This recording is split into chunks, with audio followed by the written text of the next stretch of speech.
Hello, welcome back. So in today's video, I'll be talking about when the stock market is going to crash. So in today's video, we'll be covering a few things. We'll be covering timing the stock market, the stocks that the market hates right now, as well as some questions that you guys have left me in the comment section below.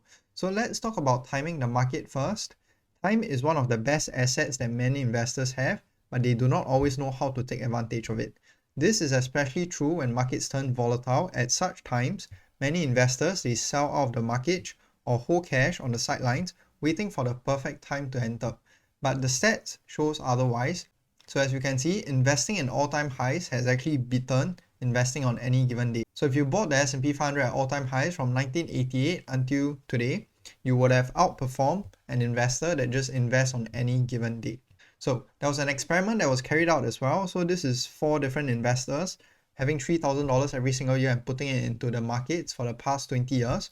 So investor 1 was a fortunate market timer, placing their funds into the markets every year at its lowest point. Investor 2 used dollar cost averaging to invest the amount over 12 equal monthly contributions.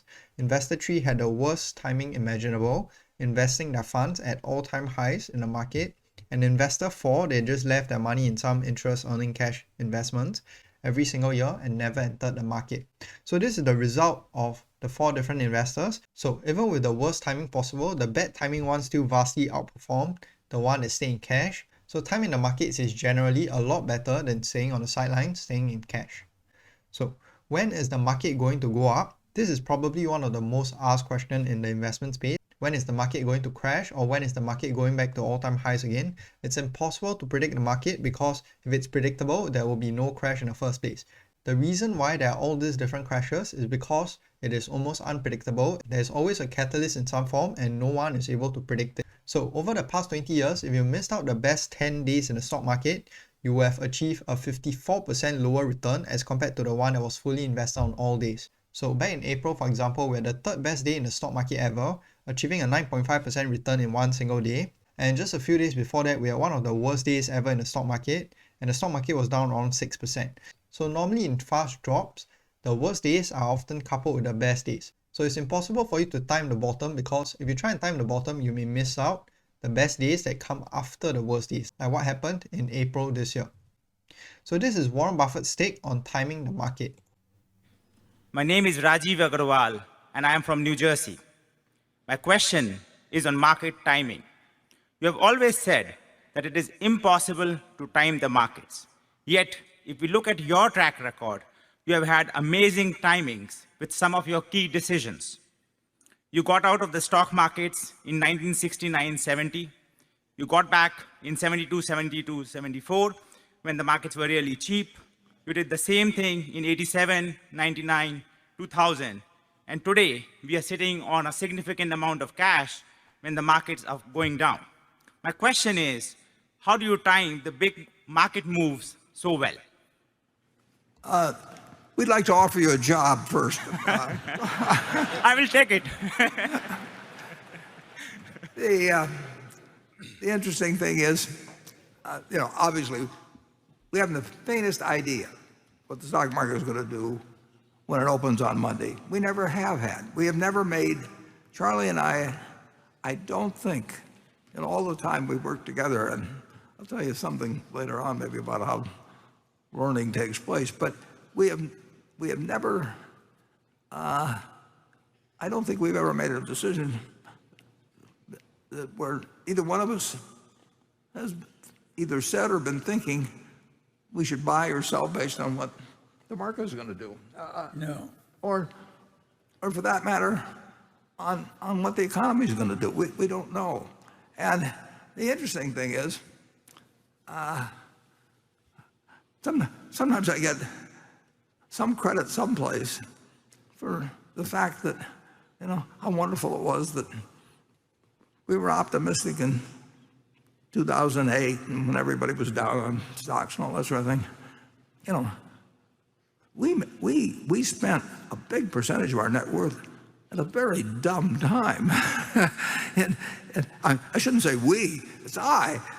We spent about $15 or $16 billion, which was a lot bigger to us then than it is now. We spent it in the last few weeks.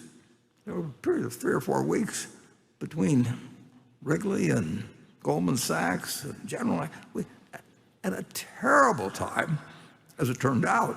I mean, I didn't know whether it was going to be a good time or a bad time, but it was a really dumb time.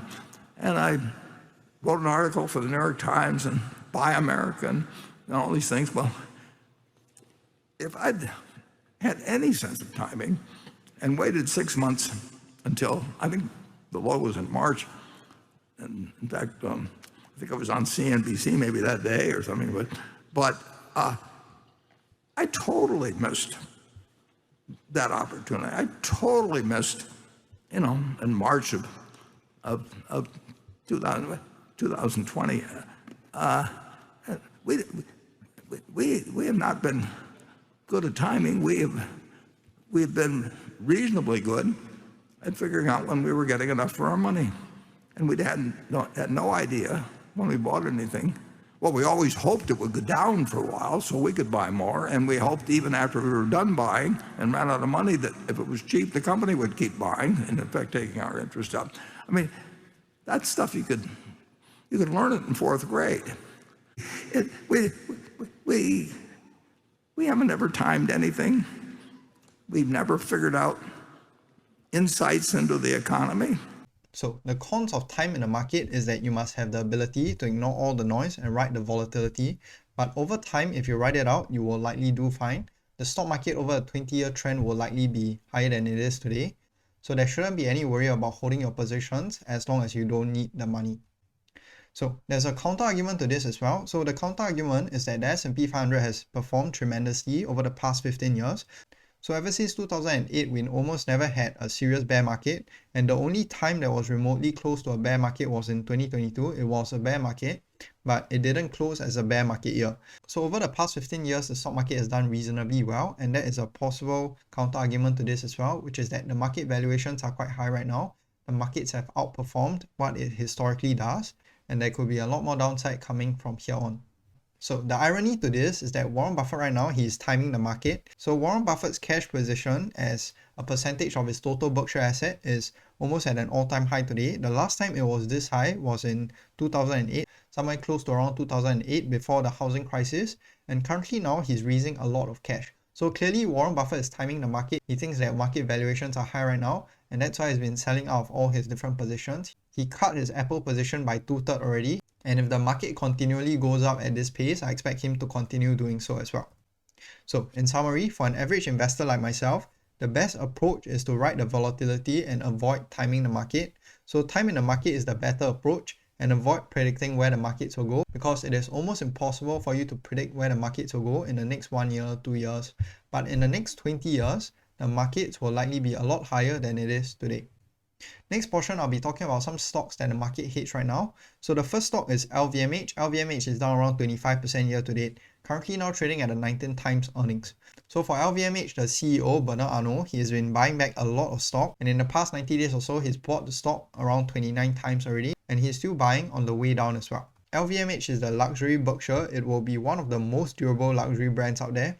Their portfolio of companies are incredible, and they will likely grow with the luxury industry around a 5% or so. So for LVMH, the problem with the business itself is that the revenue is slowing.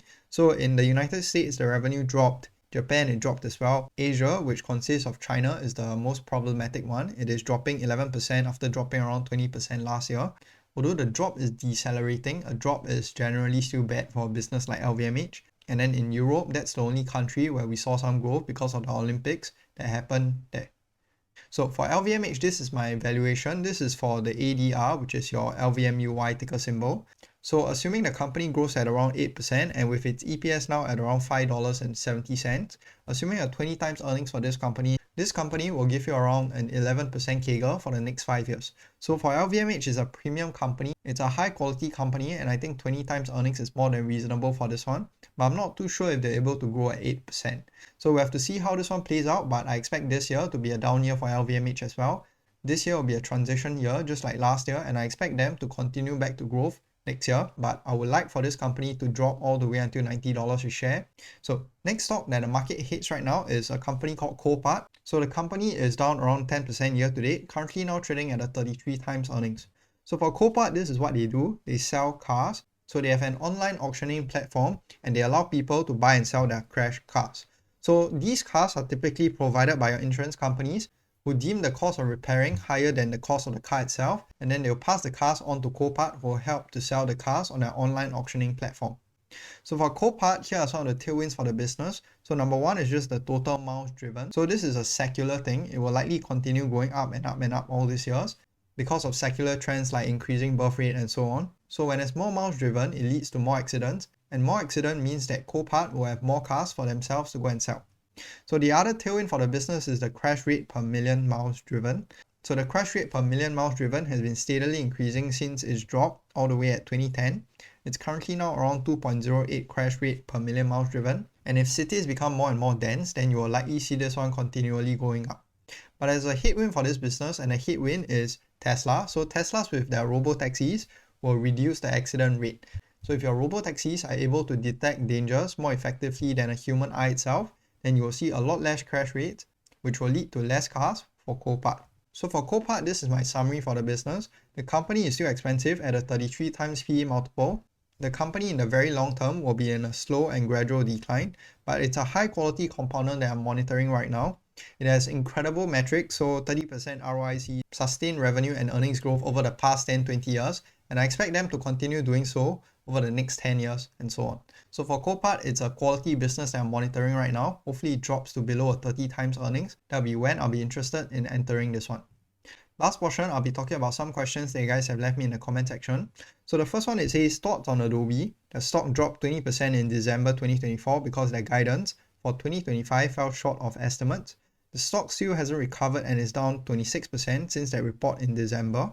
But last 4 quarters, they have always beaten their EPS estimate and currently trades at a 19.8 forward earnings. So for Adobe, I think it's a business that is facing a lot of immediate headwinds. So you have the argument of your LLMs being able to generate AI videos which are much higher quality than actual video editors itself. And then you have the other argument as well, which is competition in the space such as Figma, Canva. So Figma and Canva, they are a lot more appealing to use right now. And for Adobe, I'm interested in their corporate and consumer mix. But they don't release that number, and that's the problem with the business. So for Adobe right now, I think the vast majority of their revenue growth is from pricing power itself. I don't think they have any actual volume growth.